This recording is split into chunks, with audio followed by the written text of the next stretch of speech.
Welcome to Title Talk, a podcast for real estate investors where we cover tips, tricks, and trends in the industry. This podcast is all about providing valuable insights to help you maximize your investment opportunities. Whether you're a seasoned pro or just getting started, Title Talk is the place to stay in the know and get inspired. So grab your headphones, tune in, and let's talk title.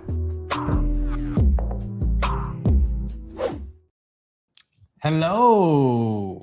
Hi. How are we?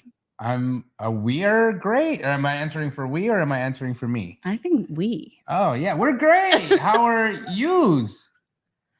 I don't know. I think we're live. And we are live. Welcome to another episode of Title Talk.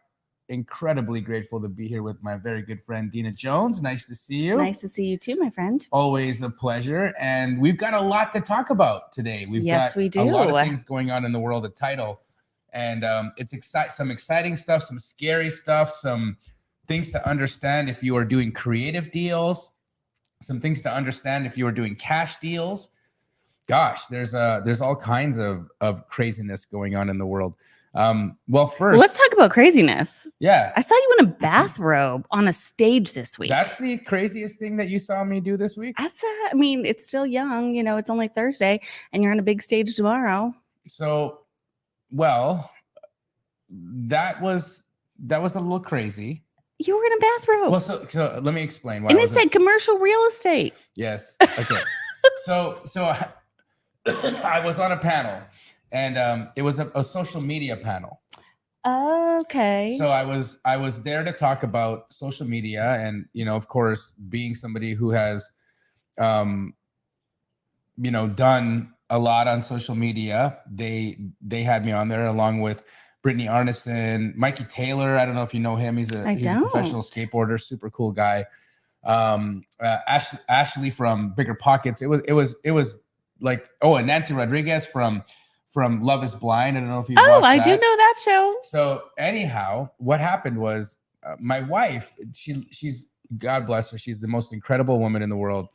And when I love travel, Natalie. I love her. I love her too. When I travel, she packs me. She, gets my shirts all ready, my jeans, my different shoes, like all the stuff, right?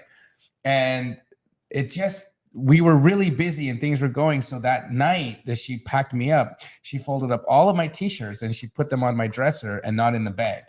Oh. So when I went to Boise, Idaho, I actually show up and I had, my bag was closed and all that. So when I left, I was like, wow, it's light. But, I didn't think too much about it because I'm like, whatever. You're rinse and repeat. You travel a lot and this is like a normal. Yeah. So I get there. System. I opened up my suitcase and it's empty. I don't have clean clothes. And so I'm like, oh, snap. So I'm like, okay, I got to save the shirt I'm wearing right now for when I do my speech, but then I have nothing for after that. So I'm like, okay, I got to figure something out. Well, it just dawned on me. I'm like, okay, well, hold on a second. My talk is about social media. And what I wanted to say in my talk was, first and foremost, work with what you got, right? If you're going to share with people on social media, don't make up lies, don't make up stuff. Don't be someone you're not. Don't pretend. Work with what you have. If you are a brand new investor, show it. If you are insecure about talking to homeowners or real estate agents, show it. If you're learning and doing better, show it. Whatever it is, work with what you really have because people will appreciate the authenticity. I totally agree with. Well, in that moment, authentically, I had no clothes. And so what I had was a bathrobe because it was clean and it was given to me by the hotel. Second, the part that I wanted to share with people was capture attention at all costs. Right? Because the trick about social media is you want to be a pattern interrupt. What does that mean? Well, people are scrolling, and if you can interrupt the pattern, so jar them and give them something to look at, then they may stop. Well, you want to stop the scroll. You want to stop the scroll. Yeah. And so me being in a bathrobe on a stage in front of 200 people is, a pattern interrupt. Right. And well, you were the only one on stage in a bathrobe. I was like, I see people in suits. I mean, they all look super profesh. And then I'm like, Jamil's in a bathrobe. And it was a commercial real estate event. And in all honesty, it went really well. I'm sure they loved you. It played, the messaging made sense. It played well with what I was talking about. And so on and so forth. So that's why I was in a bathrobe in Boise, Idaho, on a stage in front of hundreds of people. Well, I think that the tip that you just offered our audience was really special here, because so many people get afraid of being who they are on social media, right? And the reality of it is people want to meet the person on social that they meet in real life. I agree with that. You know? Yes. There's nothing worse than meeting somebody who, whether they be a social media influencer, a musician, a television person, and having an expectation of who they are based off of the character they present, and then meeting them in real life, and then they're just not that. It's like they're a fraud or something. Exactly. Yeah, it's so funny. We have, people in our world, but us ladies like to change our hair color, right? Oftentimes, and my mic is off. And we have, signature blocks that sometimes have our picture. And if I go from blonde to brunette, I feel like, oh, I'm like a fraud if I don't change my picture. So when you meet me in real life, you actually know what I look like. Well, I respect that. And I love it. Guys, if you're having trouble hearing me, I think maybe one person is, but if all of you are having trouble hearing me, because it's only Kyle right now. Mike is good. Okay, Kyle, I'm sorry. Maybe just your headphones or something. I'm not sure what it is, but it seems that and we love your comments. Thank you guys. Keep throwing. By the way, doesn't Dina look fabulous today? If you think Dina looks amazing today, do me a favor and put yellow heart, a yellow heart in the chat. Give her a yellow heart, because she's always stylish. Man, I gotta say, like, you really know how to put yourself together in the morning. Thank you. I start at the bottom and I work my way up. So if my feet are happy, shoes? Yep.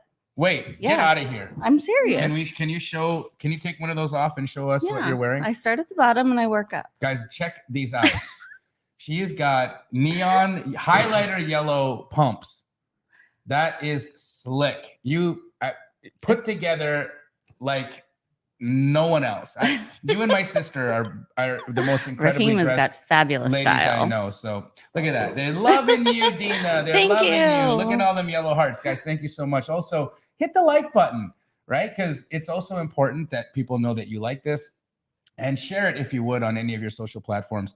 It helps us with the algorithm and lets people know that you enjoy Title Talk. So we've got lots to talk about today. And yes, we do. We were talking about fraud and when people aren't what they present. And gosh, there's been some fraud going on. There has been, like a ton lately. What do you think spurs the influx, or just the amount of fraud that's going on? Is it the heat in the market? Is it the heat in the weather? Is it what do you think makes people more fraudy? Gosh, I don't know, because I think they're always looking for some other new scam. But I personally wish that these people would put their energy to something good, because I think a lot of times they come up with really smart things. And if they did that in a legitimate, good way, they could be very wealthy. I have watched a lot of episodes of American Greed, and I can absolutely say that that's a true statement. Some of these folks that commit these crimes are just brilliant. They're brilliant. And if they could put that mental power towards productive activity, you're right, they could become billionaires. Instead, they use it in really terrible ways. And they destroy people's lives with it. They sure do. I was just recently... You were in a scheme. I was in a scheme. Somebody defrauded me out of $1 million. And I ended up on CoffeeZilla. If you guys aren't familiar with CoffeeZilla, it's a YouTube channel with 3 million subscribers. And Coffee connected with me and said, "Hey, I want you to tell your story." And so, here I was. I'm like, man, I'm one of the best in the business of real estate. I was trying to diversify my investments. And so I got involved in what I thought was options trading. And what ended up happening was I got involved in a Ponzi scheme. I was introduced to it by people that were very reputable as well. And so it was all of the things that, all the dominoes that fell by me being involved in that were really disappointing and sad. But at the end of the day, I learned a lot. I really did. I learned about not only the world and people. You cannot trust everybody. You definitely need to. And at the end of the day, I think for me, I am trusting of people that I have affinity to, or people that are close to me, or that I know. Especially in this instance, I was introduced to the scheme by somebody I really trusted. Well, that's the part I think that's got to be the toughest. It is because that friendship is over. Yeah. And it's terrible for that friendship to be over. And, you know, I know that I feel bad about it, and I'm sure that they feel bad about it. And I don't think that the person who introduced me to the scam was a part of the scam. Probably not. They weren't, but they did benefit from the scam. Oh. And so they didn't know that you know, I was going to be putting my money into a fraud. They were getting a kickback though. They were being paid for my investment. And that's where I said, that's what makes you culpable. You know, if you hadn't benefited at all from me being defrauded, I have already forgiven it anyways. I'm not holding a grudge. I've forgiven it. I made that money back quick, but I can't absolve him because I know that he financially benefited. And if he financially benefited, then at least that whatever he financially benefited should have found its way to me. Absolutely. I mean, because if you think about it, like he did that knowing he was going to get something back. Now, I feel like sometimes, you know, it's better to just make those connections when you know, like you don't have skin in the game as far as whether or not those two people end up doing anything together, right? Like you're just doing the right thing, connecting some dots and you seeing what they figure out together. But that's hurtful. Yeah, it was, you know, and $1 million is a lot of money. A lot of people, if they lost $1 million, wouldn't sleep and would probably not recover. And so I'm grateful that God has given me a life where I can take $1 million hit and let it roll off my back. Mm-hmm. It is what it is, you know. But why we bring this up? Not just because we're talking about ladies that are brunettes that have gone platinum blonde. Yes. But we have an opportunity. We have a situation where a Keighley franchise had an employee who was contacted by somebody that they knew on Facebook, just like I was talked to by somebody I knew and respected. And they were brought into a fraudulent scheme. So Dina, I'm going to set the stage.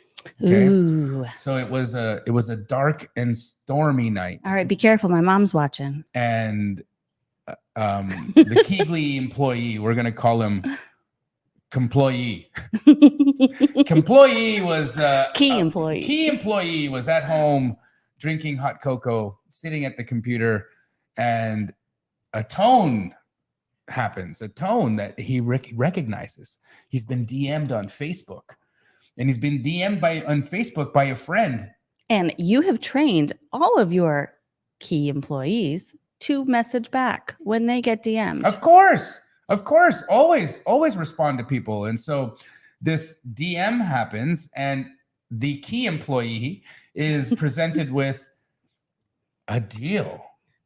A potential deal, and from somebody he knows. From somebody that he knew very well. Somebody he knows very well. Back in the day. So like high school kind of thing? They served in the military together. So they served in the military together, which is... It's like a brotherhood. It's a brotherhood. Okay, so they now served our country together. Can we confirm that the person who runs the Facebook group or the Facebook page is really who that person is? We cannot confirm that because Facebook has not confirmed that. Okay, so we haven't confirmed yet if this person is really who they say they were, but we have confirmed that they are awaiting sentencing for another crime.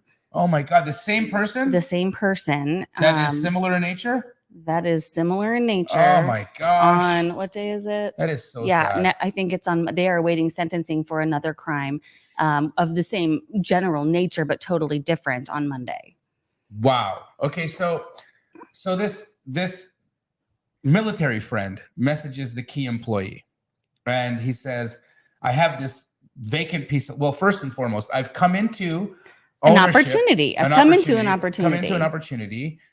My wife recently passed away. Yes. And that was true. Very true. The key employee could go back into the person's timeline and see that this person's wife had actually recently passed away, which is super tragic, right? So this military friend's wife passes away.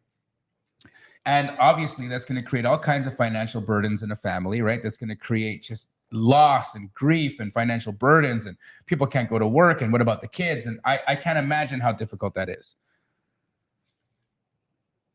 And he says that he is been gifted a piece of land because of all of the tragedy that has come into this man's life. He's been gifted a piece of land in Arizona, and now he wants to sell that piece of land. And so he works with a Keegley franchise. Yeah, I mean, he contacts him on, DM. Let's just call it property for now. Okay. Let's just call it a piece of property. Says, you know what, somebody owns this piece of property. They don't have a loan on it.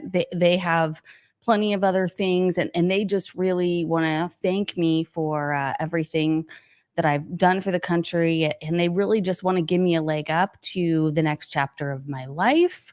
No red flags, right? I mean, people do nice things for people all the time. I mean, I do nice things for Bobby all the time.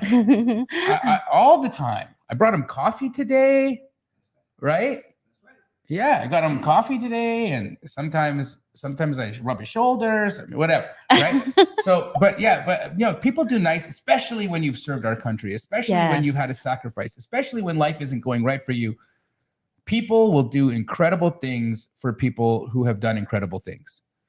And so I buy that. I buy that somebody gifts this person the land. I can, or the property. I can buy that. I can buy the story. It makes sense to me. So, and in this particular case, so we got a contract for, let's just call it $225,000 for said property. For said property. Okay. So what's going to happen on that particular deal is the key employee says this is going to be a double escrow.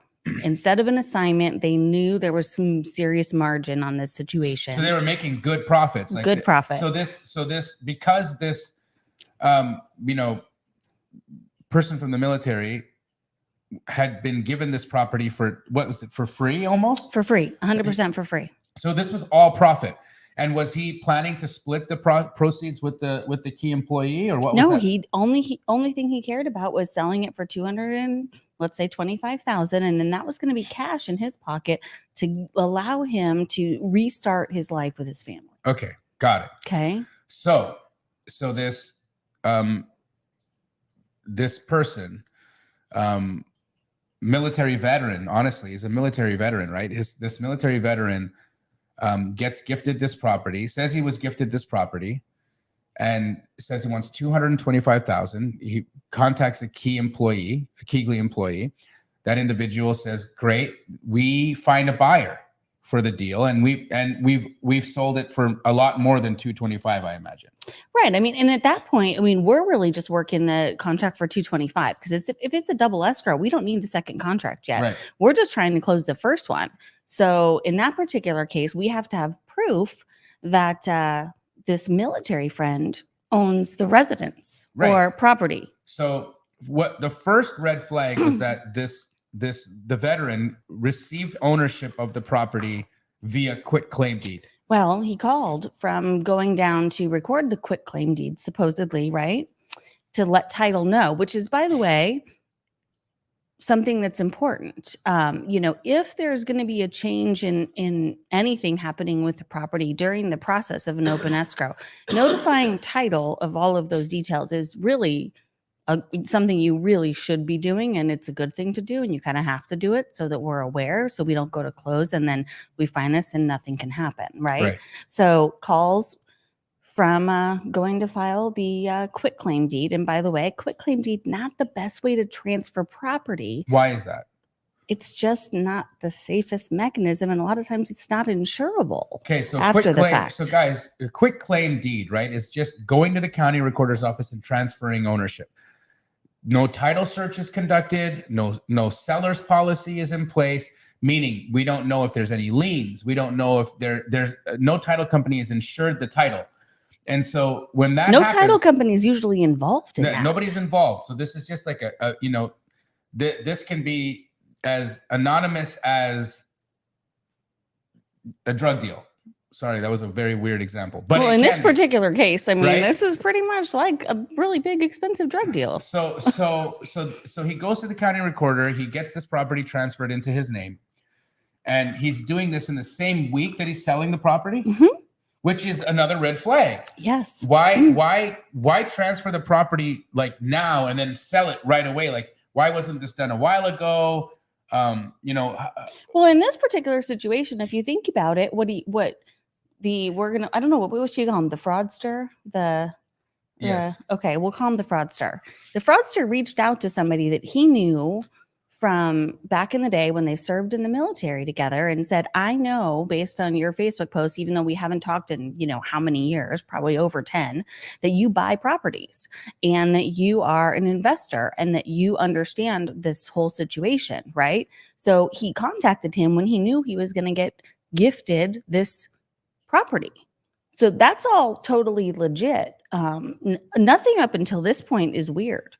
So what happens is the title company sees that this was a very quick transfer, quick claim transfer, no insurance.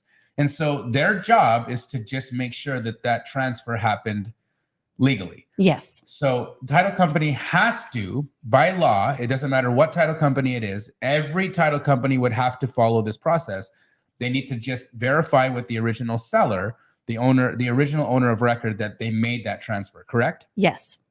Now, what ends up happening is they get this contact information of the seller from the fraudster. Okay, so the fraudster, is on the phone with our escrow officers, and they have to ask, hey, how do we contact the seller that you just went down and did this quick claim with so we can verify and validate this? Well, here was our first red flag. He gives a phone number and says, oh, wait, that's not the right phone number. Well, we'd already written it down, right? And then he quickly said, oh, wait, that's not the right one. And then he gave another phone number. Okay. This was a burner phone. So our team went through their normal process. They called the number that he said was the correct phone number. And after many attempts and not being able to reach the seller, they went back to call the phone number that he accidentally gave out. So, I mean, I'm surprised he didn't have somebody manning the burner phone to pick up the phone. That would have been smarter. Right? Like, if that really would have been. Right. Because then, would you guys have taken it one step further? Yes, we would have in this case. So what would have been the next step? If somebody had picked up the burner phone and said, yes, I'm the seller. Of course, this man served our country. I gave him the property. What do you want? What would have happened then? We would have sent a letter to the property. To the property? Yes, okay. To the property owner of tax records. You would have sent it to the address on tax record. Yes. So it may have been different than the physical property address. And a lot of times when somebody has an investment property or it's a land deal or something like that, it is a different. And how long does that letter process take? And how long do you usually wait? FedEx it. So you FedEx it to the house. So what if you don't get any response? Okay. What happens is nobody responds, nothing happens. Then what? Do you just say, okay, we just take this phone call for face value, or is there another step? It depends. Okay. In a case like this, they're going to still keep calling. Our team is really, really good at trusting their gut. And if something feels off, they're going to do an extra layer of investigation. And in this case, my phone rang. The escrow officer called me and said, how do I get a hold of the owner of this company, which is this guy? Oh, got it. So she's trying to reach me now because she wants to alert me to what's happening and verify that this is a legitimate situation. She wants to verify this is actually a key employee. Yep. And quickly, I let her know there's another route that we go to do that. Because first I was on a meditation retreat, so it wasn't really available. But Dina also knows that our company is very large, and I unfortunately don't know everybody who works for me. It's just when you have hundreds of employees, I can't know everyone. I just can't. And mostly I wanted to protect him because I knew he was in Canada meditating and trying to be totally off the grid. Thank you. And I needed to help get answers, right? So I was able to connect immediately with the person that actually oversees this particular operation, who verified and validated that this was a key employee. Wonderful. So we know that the key employee is real. Yes. We know that the Facebook message was sent to him by a friend on his contacts. Yes. But we think we don't know. It could have been somebody impersonating this guy's Facebook. We don't know that yet. Got it. But based on the other stuff going against the guy, it's highly doubtful. The criminal charges and the sentencing, all that's happening. So you guys have probably figured out what's going on. Okay. And for those of you just joining us, we're talking about fraud. Yeah, we're talking about land fraud or property fraud. And so ultimately what ends up happening is the veteran is not the rightful owner of the property. No. They are quickly trying to get a transaction completed with a quit claim deed and a fast close. The title company uncovers this. You actually end up calling you guys call the first number that he gave you, and many times, and you reach the actual seller. Yes. And what happens when you actually reach the seller? Sellers, I have no intention of selling my property. I don't know who that person is. I have no intention of gifting my property. I don't know what you're talking about. Whoa. And I mean, just incredible how this can all happen, right? So was the property owned free and clear? Yes. Wow. So this would have just happened fast, quietly, and this guy could have ended up losing that money. He could have lost the property. Absolutely. And so at the end of the day, you guys halted the transaction. Well, this was all happening late in the day. You know, when I got the phone call, I stepped out of the class because it's not every day that our branch managers call me. Right. And so when they do, I do my best to answer. So by the end of the day, we verified that it was a key employee. We talked, did all of that kind of stuff. Then the seller called right towards after all of that, called the office. Seller's like, this is not me. I don't know what you're talking about. So now at this point, you know, we're going to talk to our executive admins and ask them what to do. Right. So they're in conversation with executive admin. They go home for the day. Next morning, phone rings. It's a detective for the Phoenix Police Department. Wow. Because the seller called the police, which he should. Right. After that conversation. Incredible. So the deal is dead. The deal is dead. Deal is dead. This individual who is trying to perpetrate the fraud is now under investigation for fraud, and will very likely have to answer to a court about what happened. So, you know, Shayla in the comment said, sounds too good. No marketing, no cold calling. I would be suspect of that. And I would say, Shayla, in most cases, yes, but think of this, right? The key employee, or, you know, he's loud on social media about what he does. I've been referred hundreds of properties because of me being loud on social media and people knowing what I do for a business. And so I have been contacted by people that have a property they want to sell from watching me on social media, or from people who have referred them to me as they've watched me on social media. And so it's not unheard of for that to happen without any marketing or any cold calling. So, which is also gives you a really good, I mean, like, let's flip the script for a second, right? So the free stuff that you can do to generate more opportunity is to tell your community that already love you and know you and trust you what you're up to professionally, right? And pepper that in on social media with all the rest of your fun personal stuff, right? So if you're always silent about this is what I do for work, they're never going to know about that. But if you're loud about what you do for work and they see you in their newsfeed on a regular basis, it's not abnormal that you get opportunities that just pop into your DMs on a daily. I get them. Yep. So this, I mean, it makes sense that this guy gets DM'd, right? And so, what can we do? How can we equip ourselves? What ways can we protect ourselves in the future from going? Because at the end of the day, the Keegley didn't lose any money. We lost time, right? Which is terrible. We're also, I'm sure that the employee feels really, really, really they were bummed. Yeah, and, very disappointed. Yeah. Like heartbroken, right? Because first and foremost, you served with this person, right? You served with this person. You don't know what they're going through in their life, and it's not a good situation that this person's going through that leads him to commit a crime, right? And so I'm gonna say this, you know, prayers out for this person, that they can figure out what's going on in their life. I have no judgments for you. I have no animosity towards you. I have no anger towards you. God bless you in your life and in your situation, and I hope that you can turn over a better leaf and find a better way to earn a living. And you know, again, thank you so much for your service if you're watching this, but you know, not the right way to go about it, right? That's not how you get yourself out of a bad situation or a hard situation. And even though you lost your wife, and I'm sure you've had it rough, there's always a better way than turning to crime. So with that said, what can people do to protect themselves? How can we, you know, moving forward, do at least make sure that we're not going to be involved in a fraudulent transaction? Because what would have really sucked is the deal go through, right?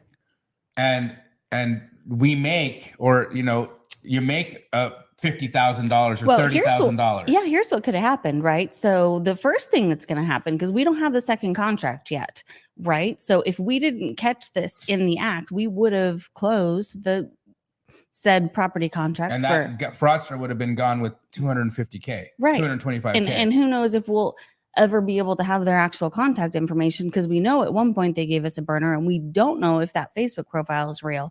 And you know, well, I can tell you that recovering money from somebody that has weird purposes with it is nearly impossible, because I've got government agencies, law enforcement, and the banks trying to recover my $1 million, and nobody knows where it is. That's how it goes. So what would have happened is there would have been a claim, right? Yep. I mean, potentially there could have been two claims, because we're going to have a second contract, because the key employee is planning on finding an end buyer, right, and making his money in the middle of the transaction, right? And he knew in this particular case it wasn't an assignment situation. The spread was going to be substantial. So in this circumstance, if Fidelity had closed it, is that Fidelity's liability? We would have had a claim, yeah. Wow. And guys, again, another reason why it's really important to work with a big title company and a good title company that has a good policy to insure you, because at the end of the day, we couldn't have blamed the Keegley employee for anything in this circumstance, right? And that's why title companies have insurances for when this kind of thing happens. And so when you're working with a Mickey Mouse, title company, and no title company, or no title company at all, you can lose your shirt. Yep. Because because once the police got involved and everything got unraveled, that would have been better. But yes, I'm 100% with you. All veterans are not like that. In fact, every veteran I have ever met has been a stand-up, incredible human being. I am shocked that somebody who served our country is involved in this. And we don't know for sure if this wasn't an impersonated Facebook, right? Like, we don't know if this, because that's happened. I mean, I've gotten my profile hijacked before. I'm sure back in the day. I mean, before you were verified, you might have. Even though I'm verified right now, there's still 15 or 20 fake accounts with my name on it, just spelt a little differently or stuff like that, and they're always selling crypto. So guys, I don't sell crypto. Okay. But okay, so we understand that, right? We understand that the title company would have been liable, but they might have been potentially liable for both transactions, right? So we would have closed on the first one for the $225 with the key employee and the fraudster. Then we would have closed on a second one with the key employee and an end buyer, and potentially had to go pay claims on both, because the original seller still has to be made whole. Right. So Zero to Deal says Mickey Mouse title companies are better than goofy title companies. Pretty good one there, buddy. I like that joke. Oh, maybe they watched the episode where we talked about how nobody dies at Disney. Yes, that is, and has been confirmed. Yes, that you will not die at Disney. They will give you CPR until you are off the property before they pronounce you dead. Anyhow, so the reason we bring this up, guys, is because we are seeing here in Arizona, and actually nationwide, but I mean, our operation in the last 2 weeks has seen a huge influx of fraudsters, specifically on vacant land. So these fraudsters are coming in through methods like we discussed. They're coming into us through knowing we already work with this operation. So they know we work with Keegley. They know Fidelity is the largest title company in the nation, right? So they're targeting potentially trusted customers of, right? We trusted it because it came in through a partnership. right? Ah. So you think about it. That was just like I got duped for the $1 million because it came in from somebody that I knew and trusted. Right. I mean, it's not every day we get deals from people that we don't know who directs the deal, right? I mean, that's one thing that's happening. We're seeing a ton of things come through right now on vacant land. So people that own land free and clear. Now, we're not talking about your builders, your developers, or any of that kind of stuff. We're talking about, mom and pop Smith who own a little piece of land that they never did anything with, and they don't have a lien on it. Wow. We're seeing a ton of that. And, there's actions that our company is taking proactively to identify if this is a legitimate seller, because we don't normally get an influx of vacant land contracts, first of all. Like, that's not something that's like, oh, we're targeting, real estate agents that specialize in vacant land. That's not a builder. Like, that's not really a thing.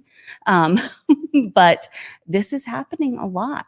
And, last week alone, I think we uncovered at least 4.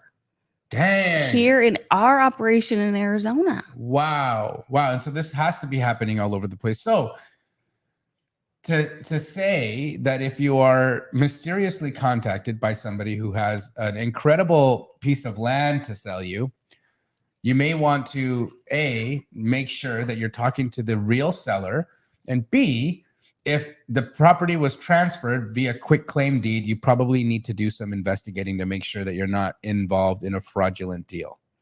And I'd say ask good questions, right? Yeah. So if somebody came to me and they DM me and said, hey, I came across this opportunity, like, let's just go back to the key employee and the fraudster. Okay, like, I'd be picking up the phone and I'd be trying to talk to them. And I'd be trying to meet them in person if they lived in my market. Now, that's not always the case.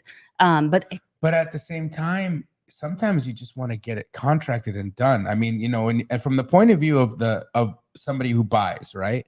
I can tell you this, that if you create too much time between somebody talking to you and saying they want to sell and getting a contract in place, that person could contact another buyer. And in reality, no, you're making a good point. That deal would, I have to contract this right now. I got to be Johnny on the spot when somebody comes to me with an opportunity. And I'm not going to be like, well, hold on, let me meet you. Let me ask you this. Let me delay. Let me really investigate, because our job is to, if we see a good opportunity, to get it, right? Which I love that. So maybe you get it.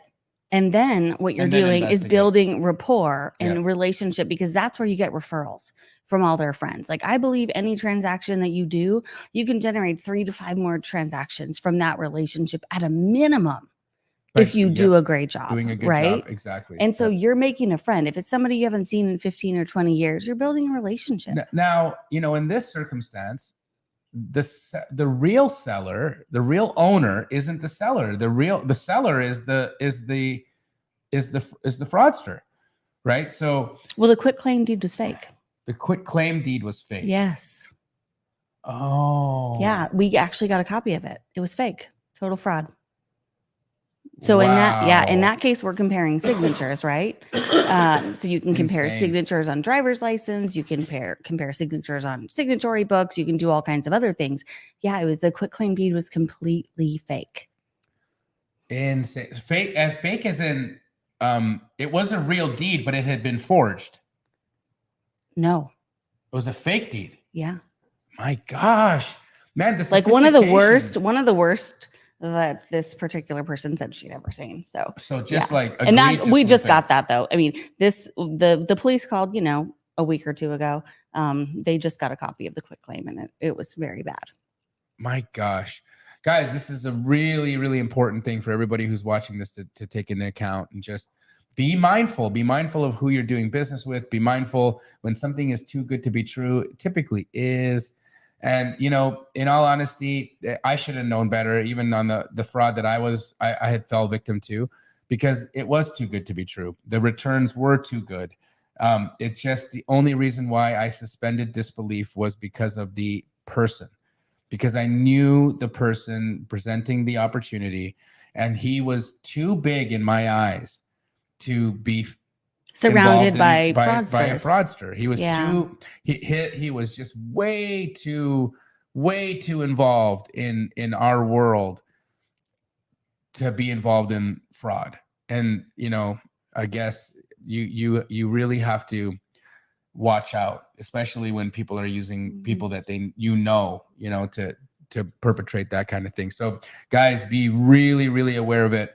So a couple things you guys can do you know? proactively, right? Yeah. So I'm going to talk about what we're doing. So when we get a vacant land contract, for example, and it comes in, and this is just something our company's doing nationwide in every market, is we are sending a letter to the owner on tax records. In fact, we FedEx went to New Zealand last week, to try to notify the seller to say, we have a property that you want to sell. Here is all the details. Here's all the parties involved. And we just want to make sure that you know who we are, and please contact us. Right. Okay. We encourage you to do the same thing. Do due diligence. Just double check. Yep. Double check. And it's not a bad idea to get a copy of like the seller's driver's license. If you're working with them, once you've gone into contract and you've locked the deal up and you feel good, but it's hard, right? I mean, it is hard. It's tough for me as a person who wants to buy a property from somebody to them then be like, yo, can I have your ID?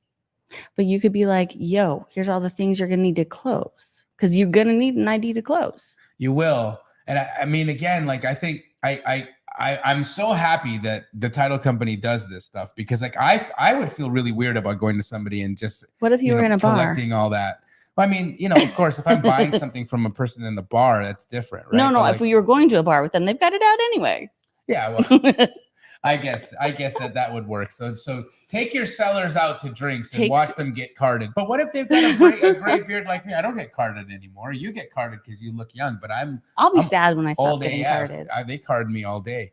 But yeah, you do some due diligence, try to check. You guys are sending letters. What else can you do? So here, I mean, I'll just kind of go over some red flags. Okay. So if they are reaching out to you, they won't talk to you on the phone. They only want to communicate via email. They won't give you contact information. There's probably something kind of weird going on, right? When their contact information, when that doesn't add up, that's weird. That was our first red flag on this one, right? So they gave a phone number because they were looking at the wrong phone number. Right. And then they retracted. That's a big thing, when they won't give you their address, that's a red flag. When the tax mailing address doesn't add up to the address that they gave you for their mail, that's a red flag. When they're aggressive, when they're mean, when they get argumentative, defensive, and then when they start ghosting, one of our biggest title turnoffs is ghosting. That's it.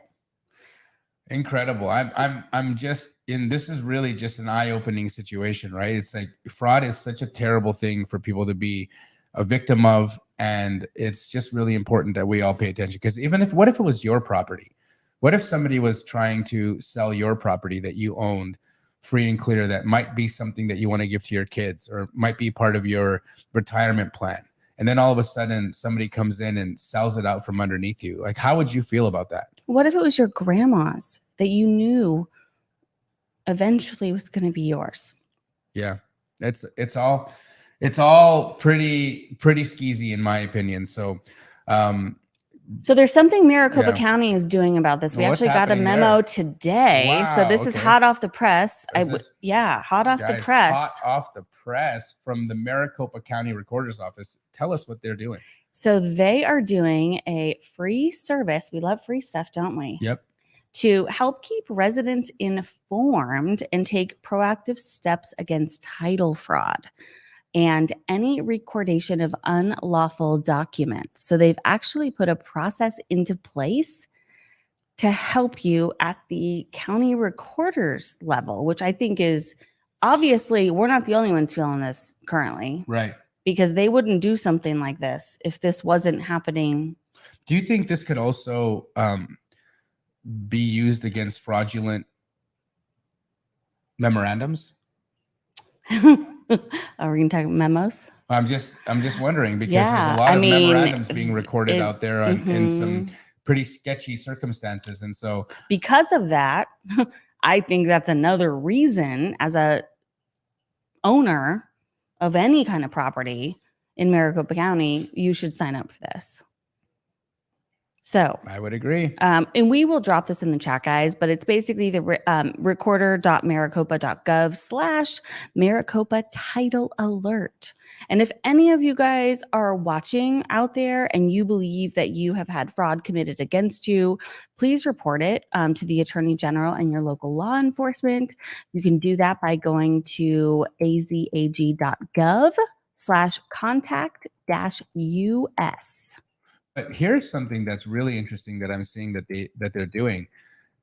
You can actually get them to monitor a title under specific names. So let's just say, for instance, I didn't even realize this until I just saw this right now. So I own multiple properties free and clear, right? Because I don't like loans. You like cash. I like cash. You don't have the cash, you don't want to buy it. Exactly. And so I'm going to register for a title alert to be sent to me anytime something gets recorded on any property title that I own.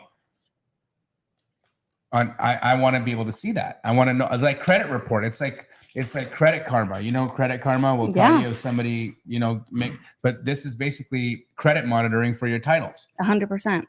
That's fantastic. Is that only in Arizona? Literally, right before I left to come over here, I got that in my email. So far it's Maricopa County. I wouldn't be surprised if other counties follow. If you guys are watching this and you are a local Arizonan, put an A in the chat. Put an A in the chat because we want to know who you guys are. If you are tuning in from Phoenix, Arizona, or Tucson, Arizona, or Prescott, Arizona, or you're doing deals in Arizona, yeah. Put an A in the chat so we know that you that this is information pertinent to you. I'd love to be able to know who you are. Awesome. So these are the things that we can do. These are the red flags. This is what your company is doing to solve this. You had also mentioned to me when you walked in today that there's a lot of changes going on or things that people need to be aware of when they're doing creative deals. Yeah. And so, we're seeing all kinds of stuff, I don't know if it's because June is typically here in Arizona, it's the peak of our volume, right? Yep. So typically on an annual basis in June, we see our highest contract volume, our most listings we're going to see every year. And then things kind of semi-taper off. Now, I believe in Arizona, we're going to see something different this year. Because of the first half of the year and some other, key indicators here for our market, but people are doing some weird stuff right now. So tell me about it. What's happening in the creative world that's weird? How about if I just do a couple things we've seen lately? Yep. Power of attorneys, DocuSigned, can't do it. Okay. So how do you execute a power of attorney? Wet signatures. Wet signatures, do they need to be notarized? They should be. But they don't need to be. They should be. Okay. Yeah, but DocuSign is out of the question. Okay. So if you guys are getting power of attorney signed by your homeowners or by your sellers, make sure that you're getting wet signatures. So if you're working with somebody out of state, that means mailing them the documents, having them sign them, and then send them back to you, not scan them, but send them back to you so that you have the wet signed document in your hand. And this is happening a lot from what we've seen so far on novation related deals. Okay. So especially anybody going into that side of things, I think that's happening more and more. Something we're also seeing, and I think this is because of what's happening in our market. So a lot of people are going towards agent outreach, which we totally recommend. You should be reaching out to agents that have listings on today's market, right? Yep. We've got scripts for you for that. In fact, if you are here in Arizona and you want to do business with us, we can help you with a process for creating, agent relationships that make sense and also who to contact. But what's happening is they're going into these conversations with these agents and they're saying, hey, I want to do a sub 2 on this particular situation, or I want to do a wrap on this particular situation. It's a government backed loan. Okay. And tell me what's the problem with that? Can't wrap them. So can you take them over subject to? You can. You just can't wrap them. Yeah. And we're getting contracts that are saying, I want to do a wrap, and it's an FHA loan. It's a VA loan. And unfortunately, what's happening is the seller then got excited because there was something about that worked for them. Yeah, because they're solving a problem because that seller hasn't been able to sell that property. And it's been on the market for 180 days. Right. And so the person who wants to buy it creatively, so what, but they could still buy it subject to, they just can't sell it on the wrap. Maybe they need to sell it on a lease option. They've got other ways that they can do it, but they've convinced the seller at this point that this is the solution. Got it. So did you guys catch that? I feel like y'all are sleeping in the chat I'm not right seeing now. that much love right now. So We need to change this up. So let me see if you guys understood. Do you guys understand what she just said? When you're doing a creative deal and you want to sell it on a wrap, you cannot do that on an FHA or a VA loan. I wasn't aware of that. Is that a law? Is that Here in Arizona, it can't happen. In Arizona, it cannot happen. Okay. I can't speak for other markets. So you can't do it. I can tell you in Colorado, you can't do wraps either, but. Okay. So you would need to get it done in another way. Yes. Like maybe a agreement for sale or a land contract or possible lease option. Yeah. So here's actually what I would recommend in this particular case. Because guys, the fact that you're doing agent outreach and that you are calling the MLS or you're using Privy or whatever resource that you're using and you're figuring out, hey, look, I can come up with a problem here for a listing agent that obviously has inventory that's sitting and not doing anything. We love that. Highly encourage it. But I would also highly encourage that you talk to title before I get the seller too excited. I actually had a great call on Monday with an agent that called me with just that. And she said, hey, this is a potential wrap. Can we jump on a call with your escrow officer before I talk to my seller about the phone call that I had? And I said, absolutely. We got on the phone and I said, my first question to her was, is it a FHA or VA loan? And she said, yes. I said, okay, well, then we need to talk about something else. So we just had a question in the chat. Somebody's asking, they don't know what a wrap is. So let me tell you. So somebody give me a beat. I'm just kidding. That's not a wrap. So wickety wickety whack. That was pretty funny. So what a wrap is when you get a property. Say you're going to take over a property subject to, right? Let's just say it's got a conventional loan on it, and you want to sell that to somebody and you want to create a new loan. Okay. Why would you want to create a new loan? So if you take over a property subject to, and it's got a 2.2% mortgage on it. Okay. So you got 2.2%. Speaking of that, yep. Fun fact. Yep. Over 60% of loans in the US right now. More than 60%. Are 4% or under. Or under. Yeah. It's actually 80. Okay. From what I last week it was in the 60s. Oh. Well, maybe it's changed. Sources. It's a lot. It's a lot. It's a lot of houses. Considering our interest rates today. Yep. So if you are talking to somebody who's got a 2% loan or 2.2% loan, and they've agreed to a sub 2, and now you want to sell that on a wrap. So meaning you're going to create a new mortgage. You're going to wrap another mortgage around the original mortgage. Okay. That's why they call it a wrap, because you've got the original loan, which is 2.2%. And then you're going to sell it to somebody as the lender, and you're going to sell it to them for 4% or 5%, right? So that's when you do a wrap. Your original mortgage is 2.2. You're wrapping it around with a loan of 5%, and your new buyer is going to pay you with that 5% new loan, right? That's what you understand. That's what the wrap is. And so he makes it sound so easy, isn't it? Oh yeah, we got sound effects. Whoa, what's going on? He just makes everything so easy. But yeah, that's what a wrap is. Do you want to describe That's great. Did you guys all hear those air horns? If you did, let us know, because give us some of this. Yeah. But no, I think that is a great way to do business. I think creative finance investors have been doing incredible by getting these great interest rates and then wrapping new loans around them and selling them to people who wouldn't have normally been able to qualify traditionally from a lender, right? Well, and honestly, it's a perfect conversation for agent outreach, because a lot of times the traditional agent doesn't understand the other options that are available for their sellers. And that's why they've got inventory sitting on the market for way too long. Right. So these these creative deals work, but you just have to you just have to understand how you can sell them and what things will work and what things won't work, so that you're not promising the wrong thing to a homeowner. That's what I think the key takeaway is here, right? Absolutely. Because then the relationship that the listing agent has with the homeowner is not that easy to navigate. And that's going to prevent them from getting future referrals from that particular seller too, right?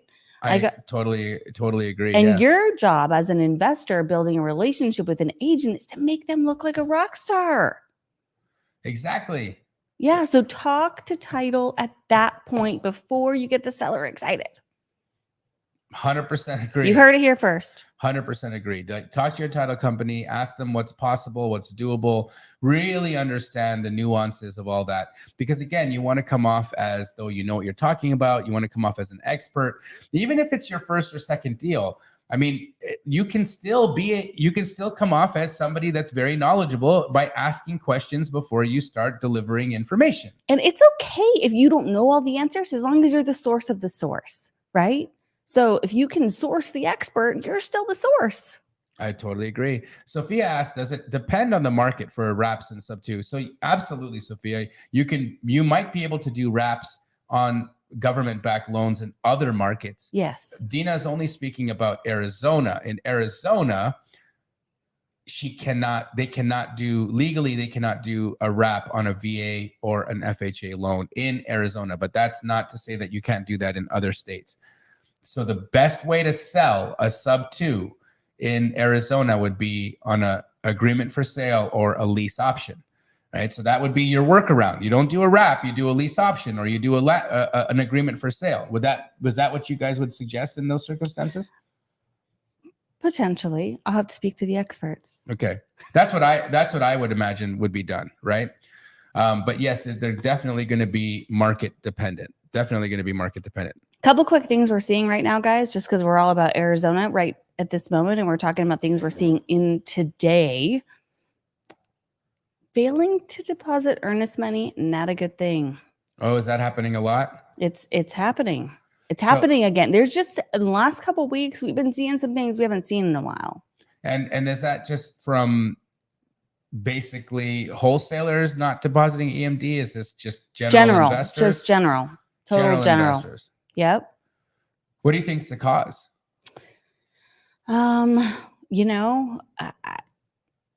It's hard to say because they're not communicating. Okay. They're not, you know what I'm saying? Like, I think if they, and I have a question about this. Could they use your transactional funds for earnest money?